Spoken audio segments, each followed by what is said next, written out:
başlayalım. 0+0 noktalı. 0+950 de Seyran Park'ın olduğu yer başkanım. Evet, 950. Evet. Başkanım Buraya nereye?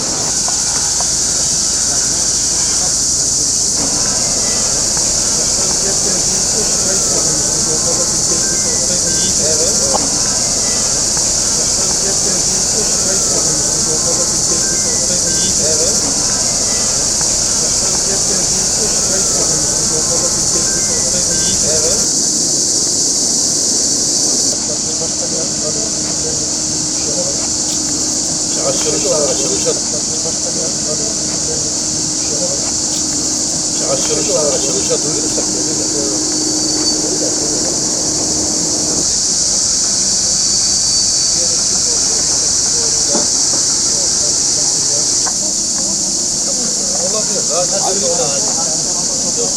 bugün saha çalışmalarımız kapsamında Beylerderesi Yaşam Vadisi'ni ziyaret ettik.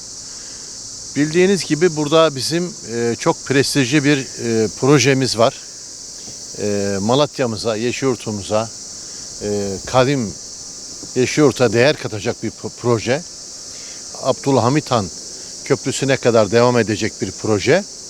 Birinci etabını, yani yaklaşık 950 metre uzunluğundaki etabını tamamlamış bulunuyoruz. İnşallah yakında burayı açılışını yaparak Malatya'mızın, Yeşilyurt'umuzun hizmetine sunacağız. Akabinde de yaklaşık 1500 metre uzunluğunda ikinci etabın çalışmalarını da başlattık. İnşallah onu da yapabilirsek bu sene sonunda yetiştirmeye çalışacağız. Yani 2027'nin sonbaharına geldiğinde inşallah tamamen bu vadinin Malatya'mıza kazandıracağız. Yeşilyurt'umuzu Malatya'nın yine gözde bir merkezi, bir dinlenme, bir gezinti, bir mesire alanı şeklinde bir projeyle inşallah Yeşilyurt'umuza kazandıracağız. Mühendis arkadaşlarımıza, şeflerimize teşekkürlerimi sunuyorum. Sağ olun, var olun.